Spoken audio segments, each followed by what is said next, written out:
Բարև ձեզ սիրելի ուսանողներ, այսօր ունենալու ենք մի փոքր հետաքրքիր եւ ոչ ավանդական բանախոսություն եւ այդ բանախոսությունը նվիրված է լինելու տեխնոլոգիական հեղափոխությանը եւ հեղափոխական տեխնոլոգիաներին։ Ընդ որում այստեղ երբ ասում ենք հեղափոխություն տերմինի նկատի ունենք կացութաձևի փոփոխությանը, առհասարակ գիտական հանրության մեջ որոշակի բանավեճ գոյություն ունի, թե ինչ է նկատի առնվում ժամանակակից հեղափոխություններ ասելով առհասարակ եւ մասնավորապես թե ինչպիսի դեր են խաղում այդ հեղափոխությունների մեջ եւ մարդկության պատմության մեջ տեխնոլոգիաները։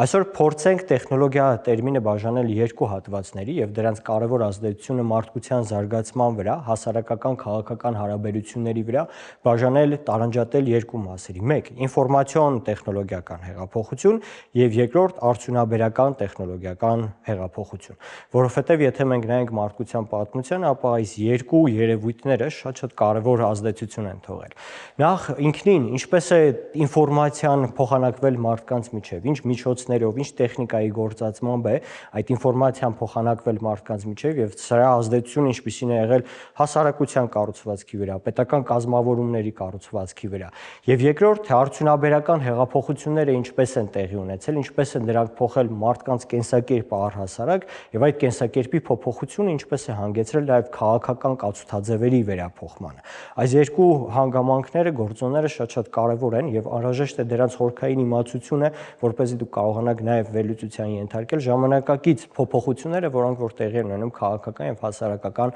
հարաբերություններում մարդկանց։ Այսօրվա դասախոսությունը ոչ այնքան լինելու է ձեզ շատ ինֆորմացիա տրամադրելու մեջ, որքան լինելու է նոր հարցեր բարձրացնելու եւ ձեր հետաքրքրությունը բորբոքելու նպատակով։ Այս տեսանկյունից ես առաջինը կցանկանայի նախ անդրադառնալ, թե ինչպիսի տեխնոլոգիական տեղեկատվական հեղափոխություններ է ապրել մարդկությունը առհասարակ։ Որոշ հետազոտողներ առանձնացնում են տեղեկատվական հեղափոխության առաջին փուլը վերաբերում են այն ժամանակների, երբ որ մարդիկ Homo sapiens առհասարակ սկսել է հաղորդակցվել իր նմանների հետ։ Սա օգնել է մարդկանց, որպեսզի նրանք առավել կազմակերպված դառնան, առավել երկարաժամկետ պլանավորումներ կատարեն եւ այլն։ Երկրորդ տեղեկատվական հեղափոխությունը վերաբերել է եղել առավելապես այն շրջանին, երբ որ առհասարակ տեղի ունեցել գրերի գյուտը որպես այդպեսին։ Ընդ որում, եթե մենք ուշադրություն ենք դարձնում, մարդկությունը այսօր օգտագործում է գրերի երկու տարբերակ։ Մեկ՝ նկարներ, որոնք փոխակերպվել են հիերոգլիֆների, եւ մինչեւ այսօր ժամանակակից աշխարհի բնակչության զգալի հատվածը ամենակարևոր պետություններից մեկը Չինաստանը այսօր օգտագործում է հիերոգլիֆները։ Երկրորդ տեսակը գրերի գյուտի դա տառերի գյուտն էր, որի միջոցով գիտելիքը դարձավ առավել փոխանցվող եւ չմոռացվող, որովհետեւ եթե բանավոր խոսքի միջոցով փոխանցվող խոսքը գիտելիքը հնարավոր է աղճատվեր, փոփոխվեր, վերափոխման ենթարկվեր, ապա գրերի գյուտից հետո այդ ինֆորմացիան ավելի ստատիկ դարձավ, այն փոխանցում էր սերնդեսերունդ այն կերպով, ինչպիսին այն գրվել էր։ Սակայն սա նաև փոփոխություններ է բերում հասարակական հարաբերությունների մեջ եւ քաղաքական հարաբերությունների մեջ։ Եթե մենք փորձենք նայել, թե 2500 տարի առաջ մարդիկ ինչի վրա էին գրում, դրանք պապիրուսներն էին, դրանք մագաղաթներն էին, սրանք հսկայական գումար արժեին եւ բնականաբար յուրաքանչյուր անձ իրեն չէր կարող թույլ տալ լինել գրագետ, օգտվել գրերից, ինչպես նաև ամեն ոք չէ, որ կարող է իրեն թույլ տալ գրառումներ կատարել։ Սա դառնում էր պետական մենաշնորհ կամ հոգևոր մենաշնորհ, հա, եւ քրմերը, հոգևորականները, արքունիքի անդամները, ազնվականները դառնում էին գիտելիքի մենաշնորհը կրող անձինք, ովքեր նաև լրացուցիչ իշխանություն էին դրա շուրջ ձևավորում եւ կարողանում էին այդ իշխանությունը իրականացնել։ Սա երկրորդ տեղեկատվական հեղափոխությունն էր, որը տևեց մոտավորապես 2000 տարի կամ ավելին։ 15-րդ դարի վերջին տեղի ունեցավ երրորդ հեղափոխությունը տեղեկատվական, եւ սա ձեզ հայտնի Գուտենբերգի տպագրիչ սարքի գյուտն էր։ Ինչ էր տեղի ունենում։ Տպագրության իր հայտ գալուց հետո տասնյակ հազարավոր մարդիկ, հոգևորականներ, ազնվականներ, ովքեր մինչ այդ ինֆորմացիայի մենաշնորհն ունեին եւ իրենք էին որոշում, թե որն է ճշմարտացի գիտելիքը, զրկվեցին այդ մենաշնորհից։ Գուտենբերգի գյուտից հետո ժամանակակից ազգերը սկսեցին նաև առաջանալ, հա, որովհետև ինֆորմացիան, այդ ու նաև սակրալ ինֆորմացիան դարձավ առավել ազատական։ Ամբողջ եվրոպական մայրցամաքում հիշում ենք դրանից հետո բողոքական շարժումներն էին առաջանում, ընդհանուր հանգեցնելով մինչև 30-ամյա պատերազմին, որը եւս այս ինֆորմացիայի ազատականացման մարդկանց նոր գիտելիքի աղբյուրների հասանելի դառնալու հետևանքներից մեկն էր։ Չորրորդ հեղափոխությունը հետազոտողները վերաբերում են արդեն ժամանակակից տեխնոլոգիաների տեխնոլոգիաների ի հայտ գալուն։ Սա եւս նոր հանգույց դարձավ, որպեսզի այդ տեխնոլոգիաները մարդկանց կյանք մտնեն։ Եթե փորձենք դիտարկել օրինակ թե ինչպիսի ազդեցություն է թողել հեռուստատեսության ի հայտ գալը, ռադիոյի ի հայտ գալը, չենք խոսում առհասարակ համացանցի ի հայտ գալը մարդկանց հասարակության փոխակերպման վրա, ապա մենք տեսնում ենք այն ֆունդամենտալ փոփոխությունները, որոնք որ տեղի են ունեցել։ Ընդ որում այս 4-րդ ինֆորմացիոն տեխնոլոգիական հեղափոխության վերաբերյալ դարձյալ բանավեճը շատ լայն է, որոշ հետազոտողներ նաև այս 4-րդ ինֆորմացիոն տեխնոլոգիական հեղափոխությունն են տարանջատում տարբեր մասերի, որովհետև եթե մենք փորձենք հասարակական քաղաքական բնույթը հասկանալ այս հեղափոխությունների, որոնք որ տեղի են ունեցել տեխնոլոգիաների մեջ, մենք կտեսնենք, որ սա ուղիղ ազդեցություն է թողել հասարակության ու պետության ձևափոխման վրա։ Այժմ փորձենք հակիրճ նաև անդրադառնալ արդյունաբերական հեղափոխությունների տեսակներին, հասկանանք, թե սա ինչ ազդեցություն է թողել հասարակության փոխակերպման վրա եւ այնուհետեւ այս երկուսը սինթեզել հասկանալու համար քաղաքական ազդեցությունը տեխնոլոգիական հեղափոխությունների եւ թե ինչպիսի հեղափոխություններ են այս տեխնոլոգիաները ծնում։ Ընդ որում այստեղ հեղափոխություն բառը երբեմն կիրառվում է նաև որպես արագ հեղափոխություն, re-evolution, rapid evolution անգլերենում, ինչը սահմանման խնդիր է եւ այստեղ առանձնապես վիճելու շատ տեղ չունենք, պարզապես կարող ենք սահմանել, որ մեզ համար այն ինչ որ կտրուկ փոփոխությունների է հանգեցնում երկարաժամկետ հեռանկարում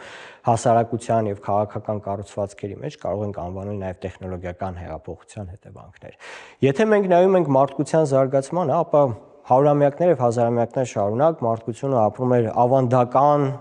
պայմաններում, երբ որ մարդկանց ճնշող մեծամասնությունը իր կենսակերպի զգալի մասը անց էր կացնում սնունդ ստանալու եւ սնունդ արտադրելու մեջ։ Օրինակ, եթե ոչ շատ վաղ անցյալ, ընդամենը 200 տարի հետ են գնում, անգամ այսօրվա ամենաինդուստրիալ հասարակություններից մեկը Ամերիկայի Միացյալ Նահանգների բնակչության 80%-ը զբաղված էր գյուղատնտեսությամբ։ Այդ մարդիկ զբաղվում էին սննդի արդյունաբերությամբ հիմնականում եւ այդ սնունդը սպառում էին նույն մարդիկ։ Մյուս կողմը եթե նայենք ժամանակակից Ամերիկայի Միացյալ Նահանգների բնակչության ընդամենը 3%-ն է, որ զբաղված է սննդի արտադրության ոլորտում կամ գյուղատնտեսության ոլորտում։ Սա հսկայական փոփոխություն է մարդկանց կենսակերպի մեջ եւ անհատների կենսակերպի մեջ։ Երբ որ մենք նայում ենք, թե երբ է տեղի ունեցել առաջին կամ այսպես կոչված մեծ արդյունաբերական հեղափոխությունը, մենք գնում ենք դեպի Բրիտանիա 18-րդ դար, երկրորդ կես, եւ տեսնում ենք, որ այս ժամանակաշրջանում սկսեց ավտոմատացվել աշխատանքը։ Այսինքն մարդիկ, որոնք որ աշխատում էին հողի վրա, ձեռքով էին աշխատում, մարդկանց մեծամասնությունը գյուղատնտեսությամբ էր զբաղվում, իսկ փոքրամասնությունը նաև արհեստներով, սկսվեց նրանց կենսակերպի փոփոխություն տեղի ունենալ աստիճանաբար։ Եվ սա մյուս կողմից ծնում էր ուրբանիզացիա, այսինքն մարդիկ գյուղից գնում էին դեպի քաղաքներ։ Իր հետ բերելով նաև ժամանակակից պետությունների ծնունդը, ազգային պետությունների, որովհետև սա նաև հանգեցնում էր էթնոազգայնականության ֆենոմենի դրսևորմանը։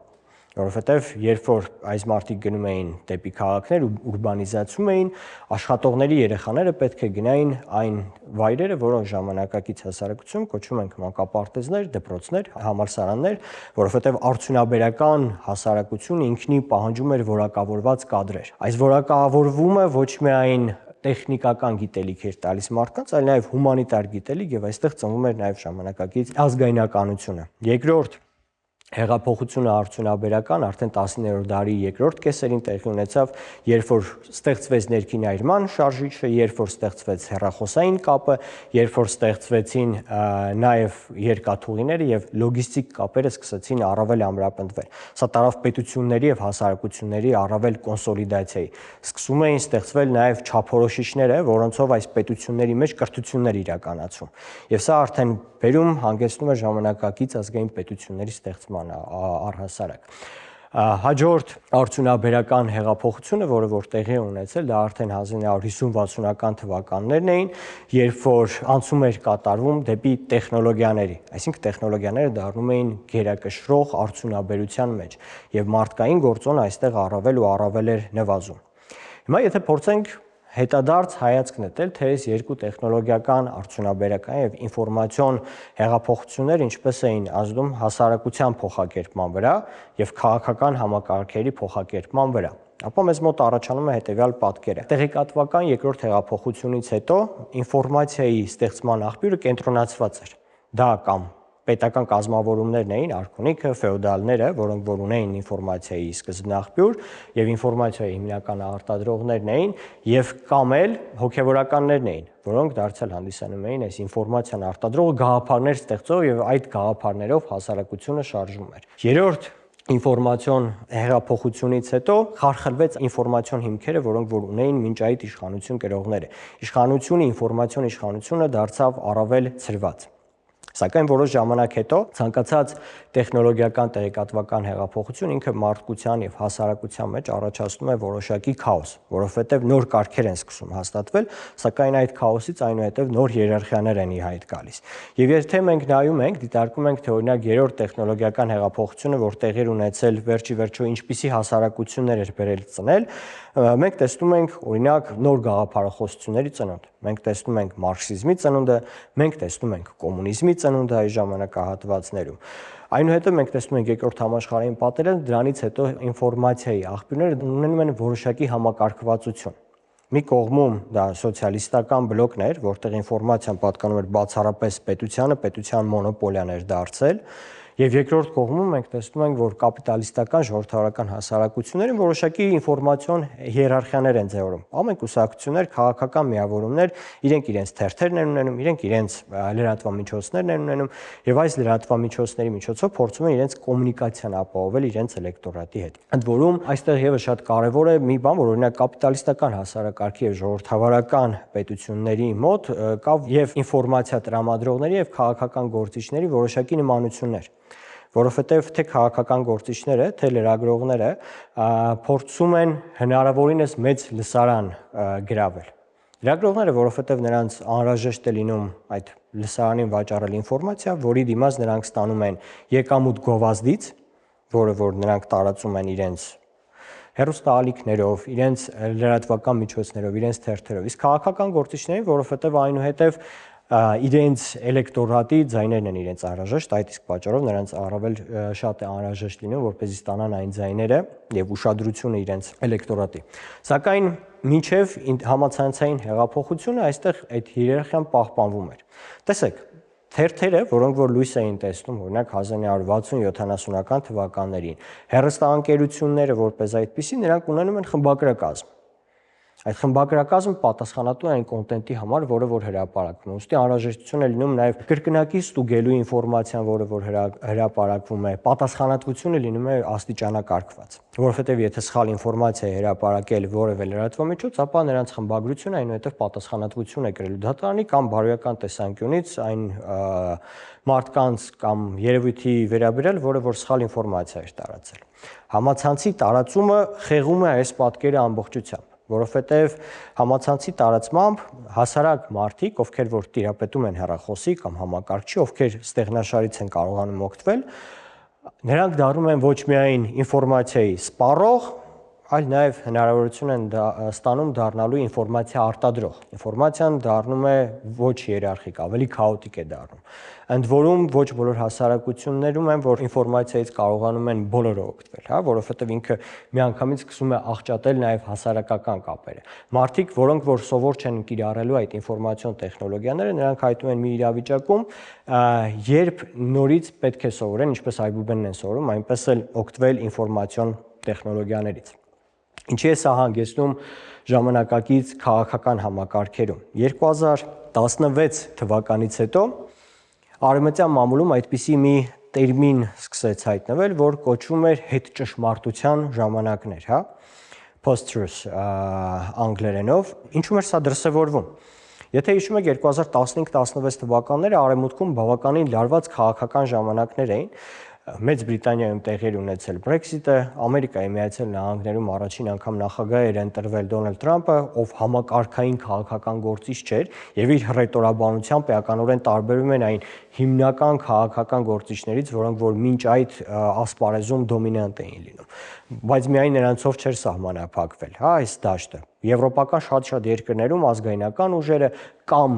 ձախական ուժերը սկսում էին ավելի մեծ թափ հավաքել եւ այս ուժերը նրանք այնքան էլ ավանդական ուժեր չէին։ Ընդ որում այստեղ որոշակի հակասություն կար, օրինակ եվրոպական հարավում առավելապես ցախական, ազատական եւ սոցիալիստական ուղղության ուժեր էին ավելի շատ ի հայտ գալիս, իսկ եվրոպական հյուսիսում ավելի շատ ազգայնական ուժեր էին ի հայտ գալիս եւ նոր էլեկտորատներ էին գրավում։ Ինչումն էր սակայն նրանց նմանությունը կայանում էր նրանց էլեկտորատի հետ հաղորդակցվելու տեխնոլոգիաներին։ Այս գործիչները որպես կանոն նրանք էքստրաորդինար գործիչներ էին, որոնք որ կարողանում էին հաղորդակցվել իրենց ընտրազանգվածների հետ ոչ ավանդական մեթոդներով։ Այսինքն պարտադիր չէր, որ այդ քաղաքական գործիչները փողկապով լինեին, պաշտոնական ելույթներ ունենային, լրագրողների հրավիրեին, նրանք կարող էին օրինակ իրենց խոհանոցից ելույթ ունենալ կամ օրինակ կատվին կերակրելիս ելույթ ունենալ։ Եվ էլեկտորատի համար սա բավականին հետաքրքիր նոնսենս էր առաջացնում, հա, որովհետև ոչ ավանդական մեթոդներ էին, որոնք որ կիրառվում էին քաղաքական գործիչների կողմից։ Սա հանգեցնում էր նոր ընտրազանգվածի մուտքին դեպի քաղաքական գործընթացներ։ Եթե 1950, 60, 70-ական թվականներին անգամ քաղաքականությամբ հետաքրքրված էին եւ ընտրությունների մասնակցում էին հասարակության առավել կիրթ հատվածը, առավել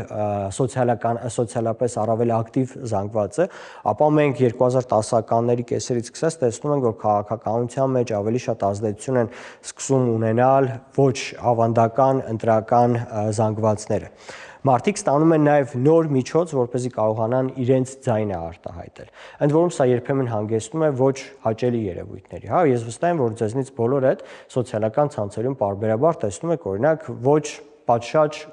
կոմենտներ, տեսնում եք մեկնաբանություններ, լրատվական զեղումներ, որոնք որ այնքան էլ մեր հասարակության կամ առհասարակ հասարակությունների ավանդական արժեքների մեջ կամ ծանոթ արժեքների մեջ չեն մտնում, բայց այս սենսացիան ինքնին նոր տեխնոլոգիական հեղափոխության բնույթներից մեկն է, հա, որովհետև լրատվամիջոցները ցանկանում են ավելի շատ դիտում ունենալ։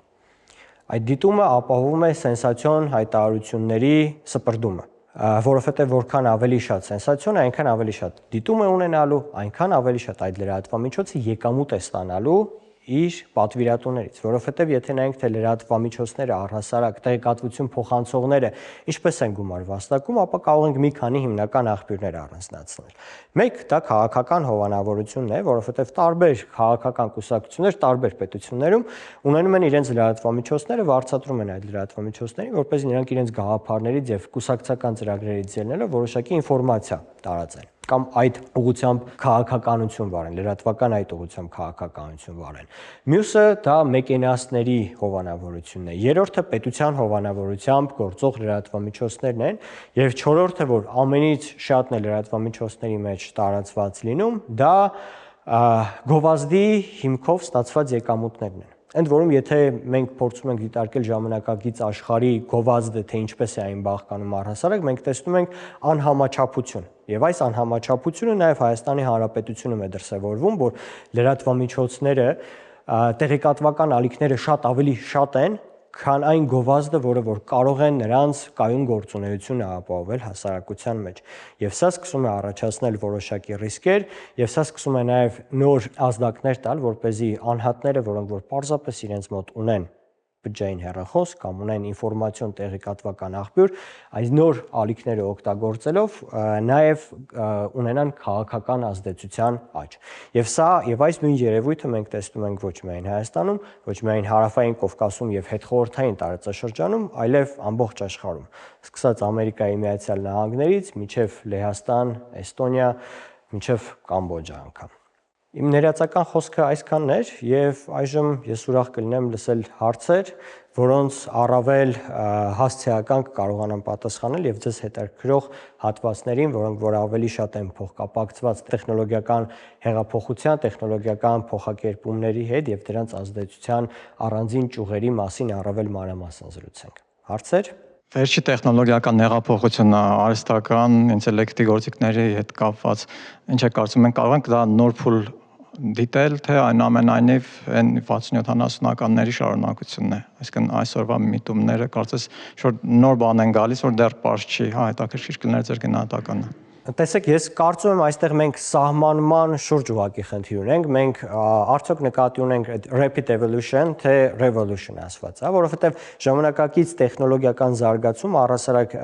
հետազոտողների մոտ առավել ընդունված է անվանել rapid կամ արագ էվոլյուցիա, ոչ թե հեղափոխություն, որովհետև այն գիտական նորարարությունները, որոնք որ կատարվում են, նրանք շատ արագ եւ իրար հաջորդելով են զարգանում, սակայն միանշանակ է, որ սա նոր ազդակ է տալիս նաեւ պետություններին, որովհետև այսօր եթե մենք նայում ենք թե պետությունները ինչի շուրջ են մրցակցում, մենք տեսնում ենք տեխնոլոգիական բաղադրիչի կարևորությունը։ Տեսեք Ամերիկայի Միացյալ Նահանգների եւ Չինաստանի միջև տեխնոլոգիական մրցավազքը 2017 թվականից սկսած, օրինակ Huawei կազմակերպության նկատմամբ սկսեցին սանկցիաներ կիրառվել, որովհետև առավել առաջատար տեխնոլոգիաների մեջ առաջ էին անցնում Ամերիկայի Միացյալ Նահանգներից։ Մենք այսօր տեսնում ենք, որ Ամերիկայի Միացյալ Նահանգները նաև այդ եզակի մետաղների շուրջ է նոր քաղաքականություն սկսել վարել, որովհետև ժամանակակից տեխնոլոգիաները նաև այդ հազվագյուտ մետաղների շնորհիվ են արտադրվում։ Իսկ այդ ոլորտում Չինաստանը այսօր բացարձակ առաջատարն է դարձել, ընդ որում այստեղ ոչ միայն հանքարդյունաբերության,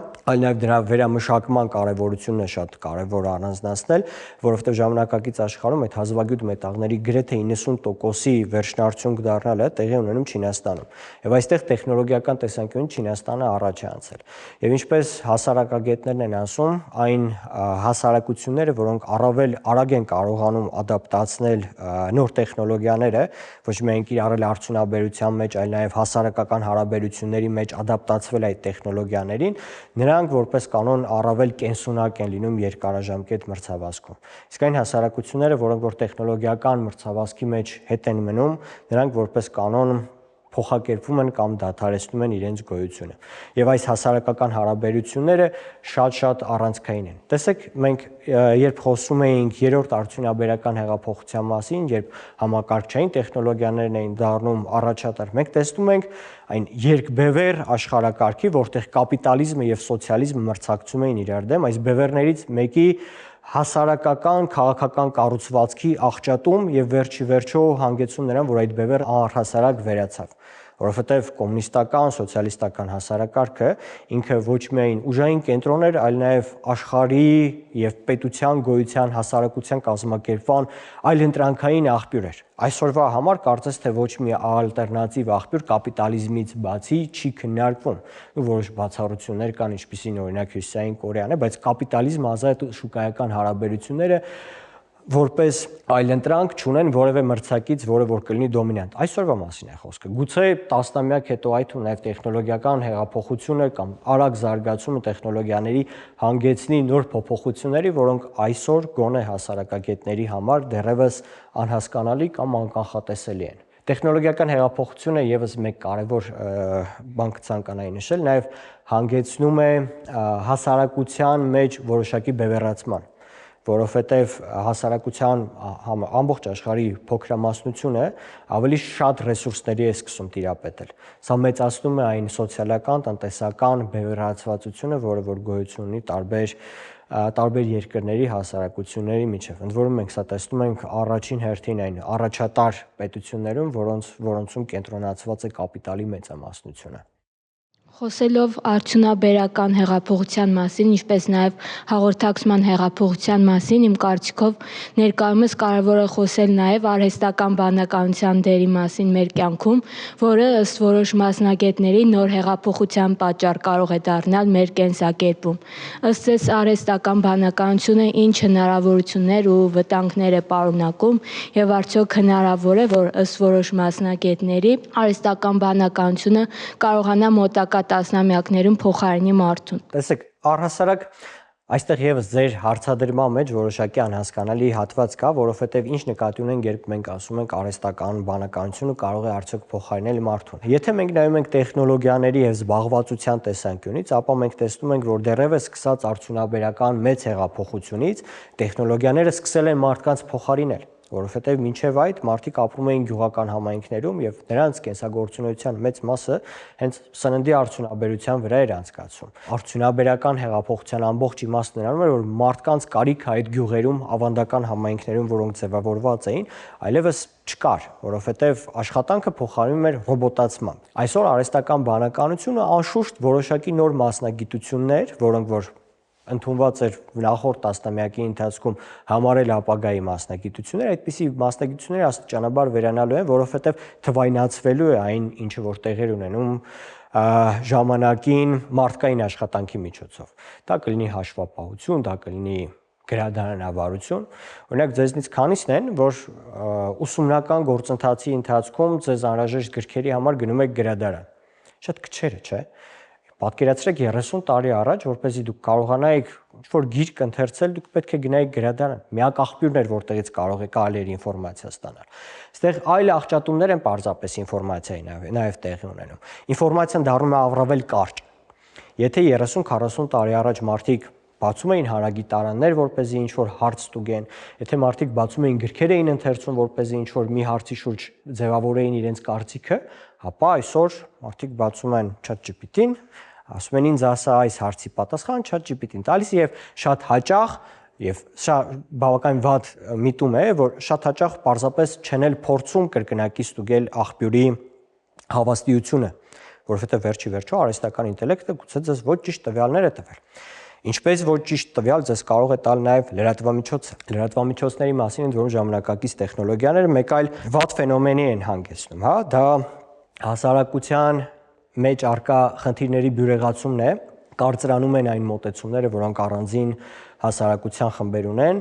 եւ բևեռացումն է, որովհետեւ ձեզնից ձեր մեծամասնությունը, ես վստահ եմ, ինֆորմացիա ստանում է սոցիալական ցանցերից, չէ՞։ Եվ դուք ընդ որում անդամագրված եք կամ հետևում եք այն սոցիալական ցանցերին, այն ալիքներին ինֆորմացիայի, որոնք ձեզ հաճելի են։ Այն ինֆորմացիայի ալիքները, որոնք որ ձեր նախատրամադրվածության, հասարակական, քաղաքական ճաշակի հետ չեն համընկնում, հաճախ ուղղակի չեք հետևում։ Սա բերում է սոցիալական փուչիկների ստեղծման։ Այդ սոցիալական փուչիկները, որոնք որ ստեղծվում են, ձեզ թվում է, որ ամբողջ իրականությունը սա է, եւ ճշմարտությունը միակ այստեղ է, եւ բոլորը ձեզ հետ համակարծիք են։ Բայց մարդիկ, ովքեր ձեր հետ համակարծիք չեն եւ ուղիղ հակառակ կարծիքն ունեն, ձեր պես այլ սոցիալական շրջանակի մեջ են հայտնվում եւ ձեր հայացքները սկսում են շատ կարծրացած լինել եւ դուք առավել բևեռացված եք լինում։ Ընդ որում սա ոչ միայն հայկական հասարակության, հայաստանյան հասարակությանն է վերաբերում, այլ առհասարակ ամբողջ գոնե ազատ կամ կիսաազատ համակարգերին, որտեղ ինֆորմացիոն որոշակի ազատություն գոյություն ունի եւ ինֆորմացիան ամբողջապես վերահսկվող չէ մեկ կենտրոնի կողմից։ Սա երևույթ է, որը որ ժամանակակից աշխարհի հիմնական մարտահրավերներից մեկն է եւ որի հետ ձեր սերունդը դեռևս պետք է առերեսվի։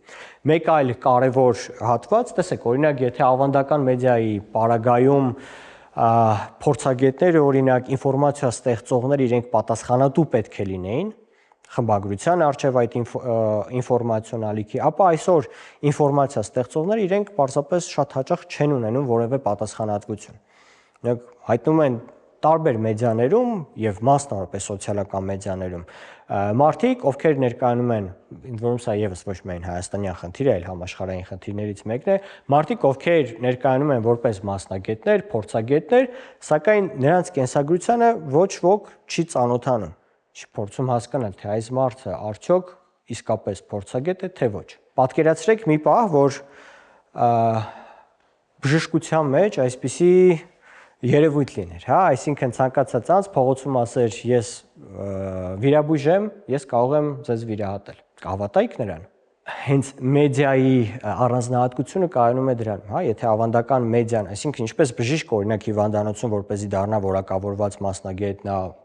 մի շարք հանձնաժողովներով է անցնում, նրան ճանաչում են, հեղինակությանը ծանոթ են լինում, այնուհետև են աշխատանքի վերցնում, եւ դուք եւս երբ որ գնում եք վիրահատության, նախ իմանում եք ով էր այս մարդը, ինչ կենսագրություն էր, այնուհետև եք ձեր կյանքը վստահում,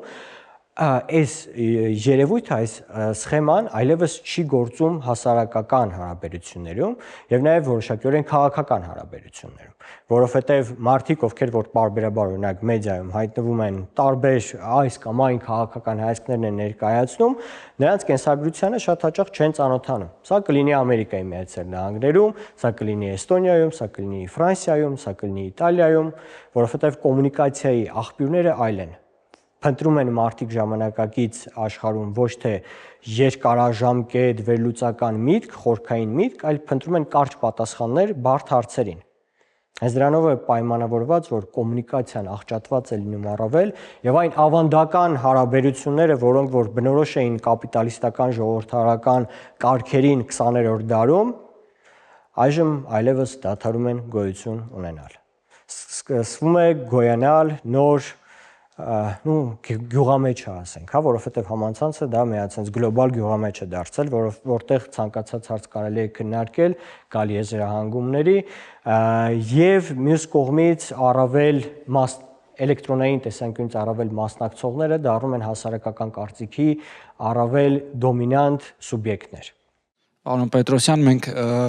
մի կողմից ունենք տեխնոլոգիապես զարգացած աշխարհ, իսկ մյուս կողմից ունենք ավելի փակ համակարգով Հյուսիսային Կորեա, ինչպիսի ազդեցություն սա կարող է ունենալ այդ երկրի համար կամ ընդհանրապես գլոբալ մակարդակում, որ ավելի փակված են ու ավելի զատ են այդ տեղեկատվական տեխնոլոգիաների զարգացումից։ Շնորհակալություն հարցի համար։ Կարելի է երկու տեսանկյուններից հիմա դիտարկել ձեր տված հարցը։ Մի կողմից մի փոքր աբսուրդ կարող է հնչել, բայց կորեացիները մեծ հաշվով շարունակում են ապրել այն հասարակարգի մեջ, որի մեջ հարյուրամյակներ շարունակ ապրել են։ Այսինքն նրանց տեսանկյունից մարդիկ, ովքեր այլ բան չեն տեսել իրենց ամբողջ կյանքի ընթացքում, որովհետև ինֆորմացիան փակ է եւ պապերից փոխանցված ինֆորմացիան նրանց ժողովրդավարության, ազատության եւ այլ բանի մասին չէ, այլ միևնույն հիերարխիկ հարաբերությունների մասին, որոնց այսօր առկա է Հյուսիսային Կորեայում, այն որոշակի ժամանակ դեռևս իր գոյությունը կշարունակի պահպանել։ Սակայն երկրորդ հատվածը այստեղ կա խնդրի, կապ չունի թե այդ հասարակարգը, այդ քաղաքական համակարգը դեմոկրատական է, ավտոկրատական է, թե ինչպիսին է։ Շատ կարևոր է թե այն կացութաձևը հասարակության, այն պայմանները, որի մեջ այդ հասարակությունը ապրում է, արդյոք լեգիտիմ է այդ քաղաքացիների աչքերում։ Առաջին եւ արդյոք գոյություն ունի ներհասարակական ներդաշնակություն այդ հասարակության մեջ, թե ոչ, որովհետեւ հակառակ պարագայում այդ համակարգը դառնում է առավել քիչ կենսունակ։